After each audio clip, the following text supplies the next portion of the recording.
Hello rockstar, welcome back to IMET foundation. मैं हूं रणवीर सिंह, आपका बायोलॉजी एजुकेटर। तो हम लेकर आ चुके हैं आपकी नीट की प्रिपरेशन के लिए न्यू बैच हम स्टार्ट कर चुके हैं।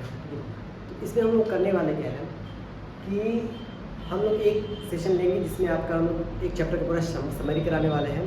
उसके बाद एक लाइव सेशन लेंगे जिसमें हम इस चैप्टर की अभी जो भी चैप्टर हम लोग चलेगा उसका हम लोग PYQ प्लस बहुत सारे हम लोग MCQ करने वाले हैं। और अगर आपको पूरा कंप्लीट लेक्चर आपको देखना है तो आप क्या कर सकते हैं, चैनल पे जाएंगे आप, ठीक है। तो यहाँ पर आपको दिखाई दे रहा होगा सारा, आपको यहाँ पर प्लेलिस्ट मिल जाएगा। आप जो भी यहाँ पर पढ़ना चाह रहे फिजिक्स, केमिस्ट्री, बायो, ठीक है, सारा आपको यहाँ पर प्रोवाइड है। तो आप कंप्लीट यहाँ से ले सकते हैं। अदरवाइज आपको अगर ठीक है समरी चाहिए हम लोग यहाँ से कराएंगे। क्वेश्चन प्रैक्टिस भी हम लोग कराने वाले हैं लाइव सेशन में। आपको डाउट हो सकता है तो वहाँ जो भी लेक्चर में जो भी डाउट है आप लाइव सेशन में पूछ सकते हैं, तो वहाँ पर आपका सोल्यूशन करा दिया जाएगा, ठीक है। तो आइए स्टार्ट करते हैं। Chapter first, class 12 biology, sexual reproduction in flowering plants. सबसे पहले इसमें हम लोग क्या देखेंगे, अब जो चैप्टर ही है sexual reproduction in flowering plant, colour change कर लेते हैं।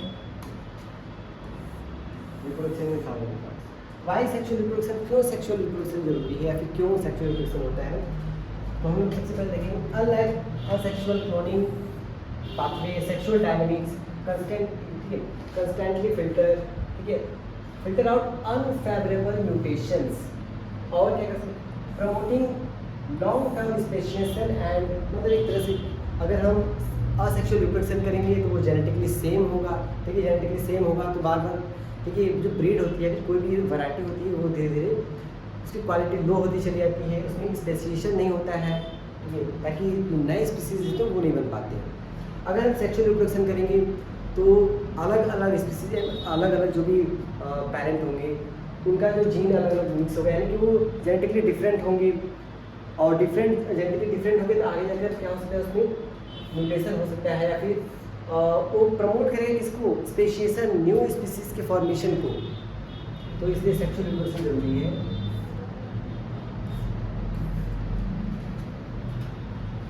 100% वेरिएशन बूस्ट। और हम लोग ये चैप्टर पढ़ने वाले वो क्या है, एंजियोस्पर्म, क्योंकि चैप्टर नाम क्या, sexual reproduction in flowering plants. और फ्लावरिंग प्लांट्स कौन से होते हैं, एंजियोस्पर्म होता है। ये तो आप लोग पढ़े हुए क्लास 11 में।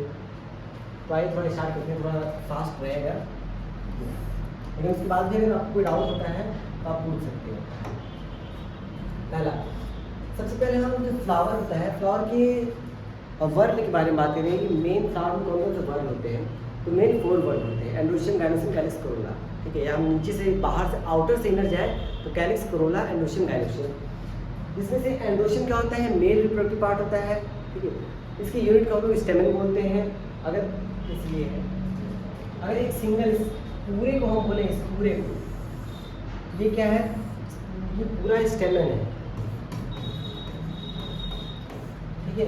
अ ग्रुप ऑफ स्टेमन यानी कलेक्टिवली कॉल्ड एंड्रोशियम। अगर अकेला है तो हम स्टेमन बोलेंगे, ढेर सारे हैं तो हम लोग एंड्रोशियम बोलेंगे। मेल वर्ण है, ये मेल रिप्रोडक्टिव पार्ट है। कैल्शियम क्या होता है, मेल रिप्रोडक्टिव पार्ट होता है। और इसमें क्या होता है, ये दिखाई दे रहा है ना, ये पूरा अगर अकेला है तो इसे पिस्टिल या कार्पेल बोलेंगे, ग्रुप में है तो हम इसे गायनोशियम बोलेंगे, ठीक है। और उसके बाद आता है non essential part. Non essential part क्या होते हैं, जो रिप्रोडक्शन में पार्टिसिपेट नहीं करते हैं लेकिन हेल्प करते हैं, तो पार्टिसिपेट नहीं करते हैं। तो इसमें आएगा हमारा कैलिक्स, और क्या आएगा, कोरोला। कैलिक्स जो होता है लीफ लाइक होता है, सॉरी हाँ, लीफ लाइक होता है, आउटर होता है, ऑलवेज ग्रीन होता है। इसकी यूनिट को क्या बोलते हैं, सेपल्स बोलते हैं। और कोरोला की यूनिट को पेटल बोलते हैं। ये क्या है, यूनिट है। वैसे ये क्या है, यूनिट है। और कोरोला कलर्ड पार्ट होता है, ये पॉलिनेशन में हेल्प करता है, इंसेक्ट को अट्रैक्ट करता है ताकि इंसेक्ट आते हैं और पॉलिनेशन कराकर चले जाते हैं, ठीक है। ये तो हो गए 4 वर्ड हो गए, मैक्सिमम सबको पता होगा, जो नीट की तैयारी कर रहा है उसको ये तो पता होना चाहिए। अब हम एनाटॉमी ऑफ एंथर, अगर ये रहा, ये स्टेमन है पूरा, इसके ये वाला पार्ट होता है एंथर, ये तो सबको पता होगा।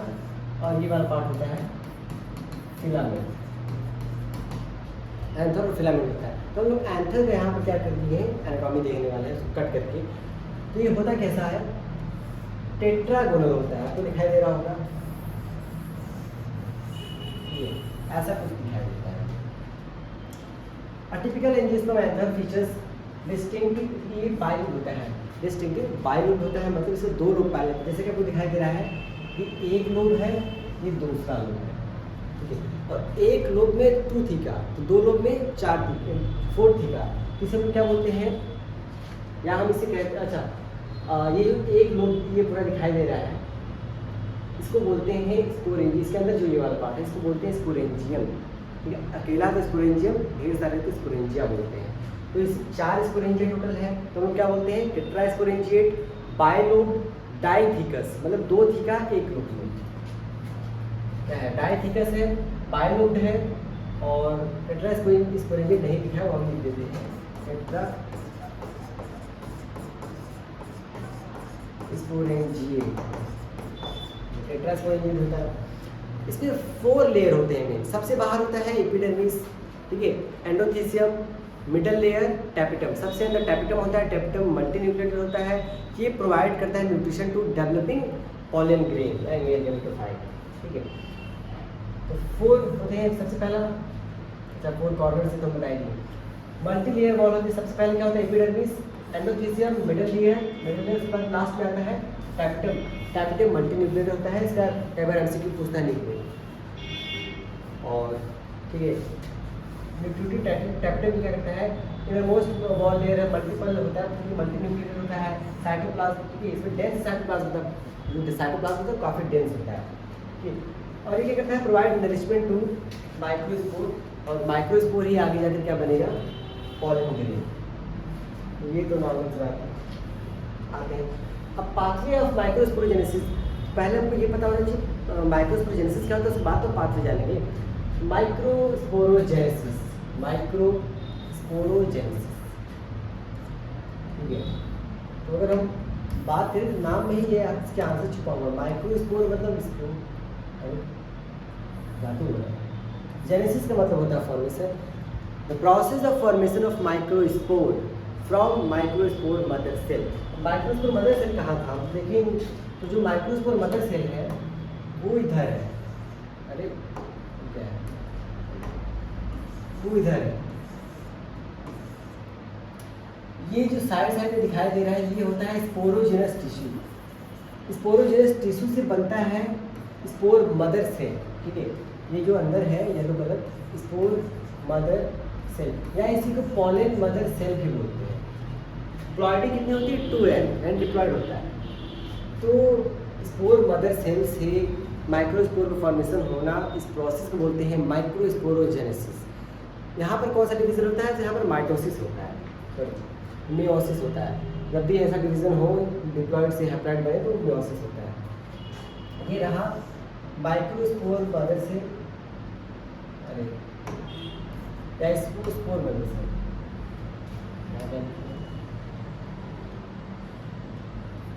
Microspore mother cell. Microspore mother cell है, प्लॉइडी 2n है, इसमें होगा मियोसिस, मियोसिस।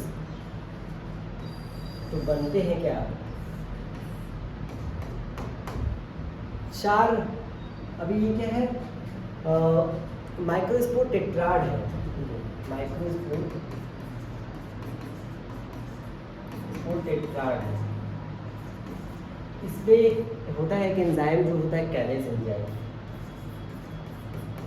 ये एंजाइम करता क्या है, इसको सेपरेट करेगा, तब जाकर 1 2 3 4 ऐसे बन के निकल आएगा क्या, माइक्रो प्लॉइडी एम है। टोटल कितने हैं, 4 माइक्रोस्पोर बनेंगे, चारों हैप्लॉइड होंगे, ठीक है। और कौन सा मियोसिस हो रहा है, उसको कौन सा डिवीजन हो रहा है, मियोसिस डिवीजन हो रहा है। तो हम क्या कह सकते हैं, the process of formation of microspore from microspore mother cell by meiosis division, लिख सकते हैं। वही चीज़ यहाँ पर है। सबसे पहले स्पोरोजेनस टिश्यू होता है। स्पोरोजेनस टिश्यू क्या होता है, पॉलन मदर सेल, जिसे हम माइक्रोस्पोर मदर सेल बोलते हैं। डिफ्रेंशिएट होगा तो क्या बनेगा, म्योसिस होगा, म्योसिस के बाद माइक्रोस्पोर टेट्राड बनेगा, और माइक्रोस्पोर टेट्राड के बाद यहाँ पर एक एंजाइम होता है, बहुत लोग स्किप कर देते हैं, तो एंजाइम क्या करेंगे, पूरा माइक्रोस्कोप बना के रेडी कर देगा। Essential cytology cell division change the cellular phase from the sporophyte generation to n. ये इनिशियल क्या होगा 2n, बाद में क्या होगा n, जैसे कि यहाँ दिखाई दे रहा है 2n है, ये है 2n और लास्ट में बना है n। यहाँ तक किसी को कोई दिक्कत, ऑडियो क्लियर है? हाँ ठीक, यहाँ तक तो कोई दिक्कत नहीं। एंजाइम थोड़ा सा ढंग से लिखते हैं।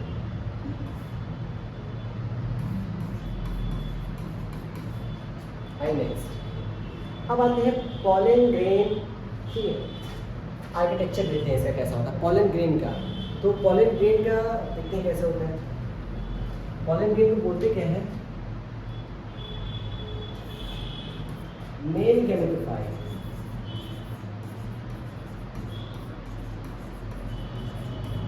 जो माइक्रोस्पोर था, माइक्रोस्पोर जो बना है उसमें अब माइटोसिस डिवीजन होगा, एक माइटोसिस डिवीजन होता है, तब जाकर हमारा क्या बनता है पॉलन ग्रेन। पॉलन ग्रेन में क्या होता है, सबसे पहले देखते हैं यहाँ पर पॉलन ग्रेन। अब ये जो पॉलन ग्रेन बना है इसको थोड़ा और आसान दिखाना चाहे तो ऐसे डिवाइड कर दें, यहाँ पर वैसे डिवाइड है।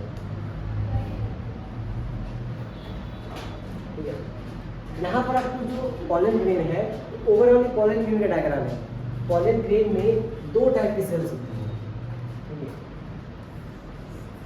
इसमें सेल जो होता है दो टाइप का होता है, एक छोटा सेल होता है, एक बड़ा सेल होता है। छोटी वाले सेल को बोलते हैं वेजिटेटिव और बड़ी वाले सेल को बोलते हैं जनरेटिव सेल। जो जनरेटिव सेल है वो आगे जाकर मेल गैमेट बनाएगा, वेजिटेटिव सेल नहीं बनाता है। ठीक है, भले वो बड़ा है उससे नहीं मतलब है, जनरेटिव छोटा पैकेट बड़ा पाएगा, जो छोटे वाले सेल है वही जाकर आकर दो मेल गैमेट बनाता है। और पॉलन ग्रेन में दो टाइप की लेयर होती है, एक लेयर होती है जो आउटर है, एक लेयर जो इनर होती है। आउटर वाली लेयर को बोलते हैं एक्साइन, इनर वाली लेयर को बोलते हैं इंटाइन। जो एक्साइन वाली लेयर है वो डिसकंटिन्यूअस होती है, टेढ़ी मेढ़ी, जैसा दिखाई दे रहा है टेढ़ा मेढ़ा। इनर वाली वॉल जो आपको कंटिन्यूअस दिखाई दे रही है एकदम स्ट्रेट, एकदम वो राउंड शेप। ठीक है, वैसा कोई टेढ़ा मेढ़ा नहीं है। Exine layer made up of sporopollenin, और जो इंटाइन वाली अंदर वाली लेयर है, कंटिन्यूअस लेयर है, वो किससे बना होता है, वो सेलुलोज पैक्टिन से बना होता है। कहा गया इंटाइन है, ये सेलुलोज पैक्टिन से बना होता है, प्लस और जहाँ गया इधर गया, अरे एक्साइन ये किससे बना होता है, स्पोरोपोलिनी। ठीक है, तो exine made up of sporopollenin, intine made up of cellulose and pectin. थोड़ा फास्ट पूरे हो रहा है, ठीक है, स्लो स्लो पढ़ाते हैं, कोई दिक्कत नहीं थोड़ा सा। अच्छा, इसका शेप जनरली स्फेरिकल होता है। अभी हम लोग आगे पढ़ेंगे तो देखेंगे कि ज़ोस्टेरा में ये कैसा था, रिबन शेप का होता है, उसमें कोई दिक्कत नहीं है। तो इसका शेप जनरली स्फेरिकल होता है। साइज की बात करें तो एनसीईआरटी में साइज इसका दिया हुआ है 25, इसके जो डायमीटर होता है, डायमीटर 25 माइक्रोमीटर से लेकर 50 माइक्रोमीटर तक होता है। आइए थोड़ा देख लेते, बाकी मैं बताइए। पॉलन ग्रेन मेल्टियोफाइड होता है, इसके पास दो सेल होते हैं, दो लेयर होता है। पॉलन ग्रेन स्फेरिकल, हैप्लॉइड, ठीक है, कॉम्प्लेक्स, वेरिएबल, ठीक है, बाकी इसको बता चुके हैं। हाँ, एक्साइन के बारे में बात करते हैं। द इंडेस्ट्रक्टिबल एक्साइन, ये इंडेस्ट्रक्टिबल क्यों है, क्योंकि इसके पास एक्साइन स्पोरोपोलिनिन होता है, और स्पोरोपोलिनिन एक बहुत ही हार्ड कंपोनेंट होता है, इसको माना जाता है। Outer sculptured wall which in sporopollenin, जैसा कि हम बताया है। ऑर्गेनिक पॉलीमर क्या है, ऑर्गेनिक पॉलीमर है जो completely resistant to strong acid base and high temperature. मतलब इसको हम लोग डिस्ट्रक्ट नहीं कर सकते हैं स्ट्रॉन्ग बेस, एसिड या टेम्परेचर से, ड्यू टू विच हम लोग इसको जो पॉलन ग्रेन है इसको प्रिजर्व करते हैं -196 डिग्री इन लिक्विड नाइट्रोजन। इसी प्रोसेस को बोलते हैं क्रायो प्रिजर्वेशन। कई बार नीट में क्वेश्चन पूछा है, -196 डिग्री इन लिक्विड नाइट्रोजन।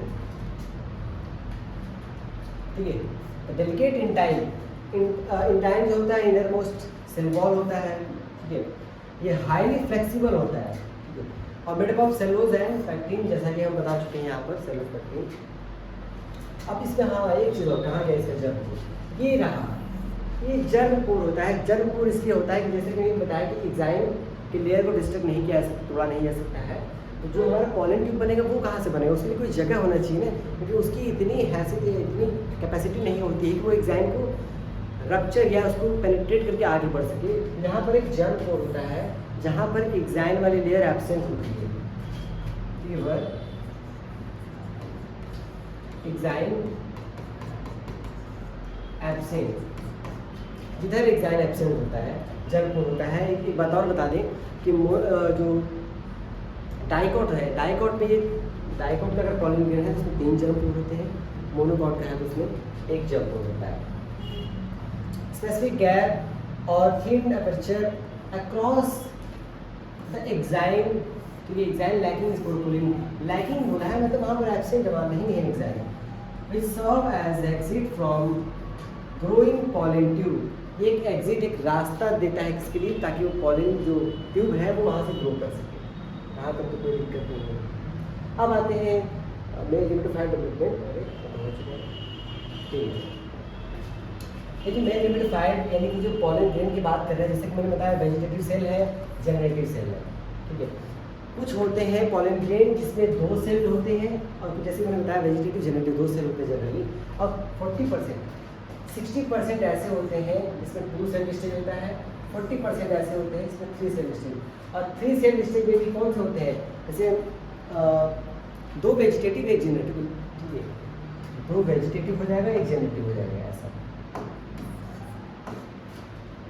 फिलहाल ये देखते हैं, जैसे मैंने बताया ये large cytoplasmic vacuole loaded with, ठीक है, एक्सटेंसिव फूड रिजर्व। जो वेजिटेटिव सेल है उसके पास वो गैमेट तो नहीं बनाएगा लेकिन उसके पास फूड रिजर्व होता है, ये इसको हेल्प करता है कि भाई तुम खाओ पियो काम करो। इट फॉर्म्स द, ठीक है, actual pollen tube upon pollination, ठीक है।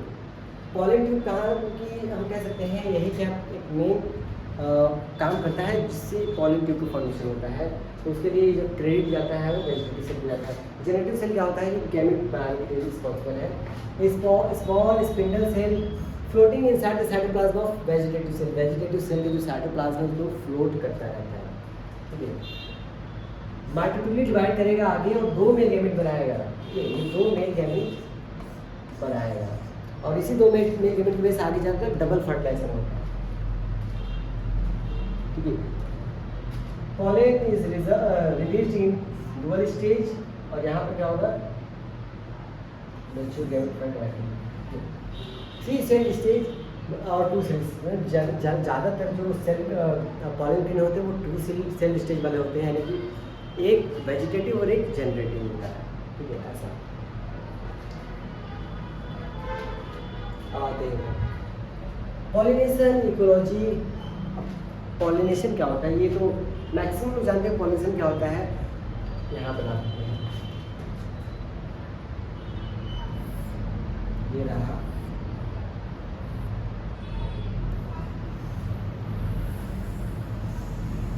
ये है stigma,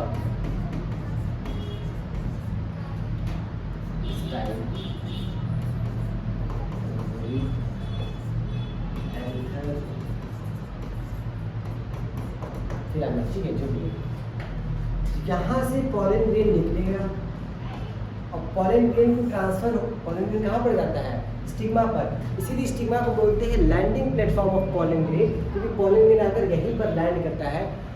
so it is called क्या कहते हैं, landing platform of pollen grain, ठीक है, इतना कह सकते हैं। तो अब हमारा प्रोसेस क्या है, transfer of pollen grain from anther to stigma, this process is known as pollination. Pollination क्या है, the process of transfer of pollen grain from anther to stigma. Pollen anther से पॉलन ग्रेन का stigma पर transfer हो रहा है, इसी process को बोलते हैं पॉलिनेशन। यहाँ तक किसी कोई दिक्कत नहीं भाई, इससे पिस्टल पॉलन पिस्टल इंटरेक्शन, ठीक है, इसके आगे हम पढ़ेंगे पॉलन पिस्टल इंटरेक्शन। पहले हम लोग पहले ये देख रहे हैं कि पॉलिनेशन क्या होता है, ये देख चुके हैं। पॉलिनेशन के टाइप्स कितने होते हैं, तो जनरली 2 टाइप के होते हैं, एक होता है सेल्फ पॉलिनेशन और एक होता है क्रॉस पॉलिनेशन। सेल्फ पॉलिनेशन में 2 टाइप्स होते हैं, अभी उसको देखेंगे हम लोग। सेल्फ पॉलिनेशन में एक ऑटोगैमी, जिटोगैमी। क्रॉस पॉलिनेशन में एक होता है जिसे हम लोग जीनोगैमी बोलते हैं। यहाँ देखते हैं taxonomy of pollination and types. ठीक है, सबसे पहले ऑटोगैमी जो तरह की किसकी है, सेल्फ पॉलिनेशन की। सेल्फ पॉलिनेशन की टाइप्स है। सेल्फ पॉलिनेशन में क्या होता है, प्लांट तो सेम होगा, भले फ्लावर डिफरेंट हो सेम हो वो मैटर नहीं करता, लेकिन प्लांट तो सेम होना पड़ेगा। कैसे, यहाँ पर बनाते हैं, ये अच्छे से बनाते हैं, यहाँ पर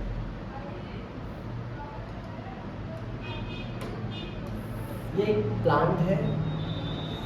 अब फ्लावर कुछ भी ऐसा बना देते हैं। ठीक है, ये फ्लावर है और फ्लावर में मेल और फीमेल दोनों अच्छे से बनाते हैं। ऐसे मान लेते हैं फ्लावर है। ठीक है, फ्लावर है, कोई बात नहीं। फ्लावर में मेल पार्ट भी है और फीमेल पार्ट। ठीक है, एक और फ्लावर बनाते हैं,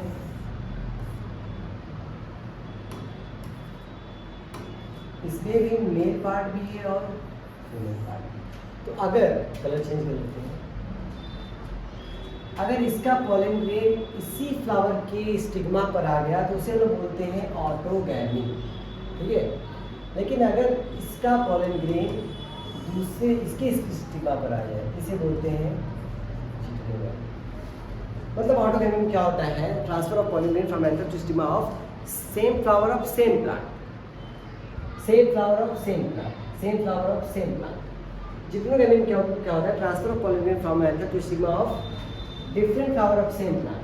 different flower of same plant मतलब अगर प्लांट सेम लेकिन फ्लावर डिफरेंस है तब उसे लोग क्या बोलेंगे, जीनोगैमी।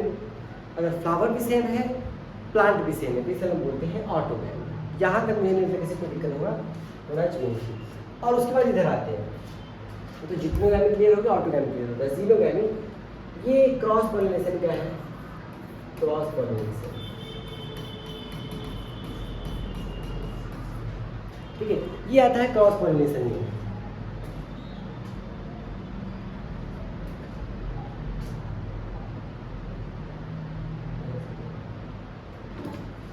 तो कहाँ गया जीनोगैमी, इसमें क्या होता है, उसमें तो सेम प्लांट था, इसमें डिफरेंट प्लांट था। एक यहाँ पर एक मान लेते हैं प्लांट है, एक फ्लावर है, एक प्लांट है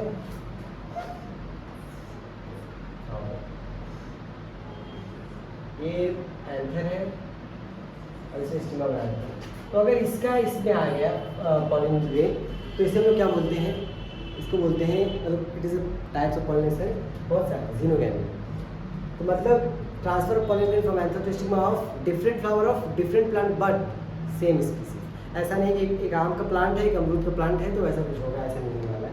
प्लांट सेम ही होना चाहिए, जैसे मैंगो का है तो मैंगो का ही होना चाहिए लेकिन अलग अलग प्लांट होना चाहिए, तभी हम उसे लोग क्या बोलेंगे, जीनोगैमी बोलेंगे। क्लियर, डन है, डन। आगे आते हैं।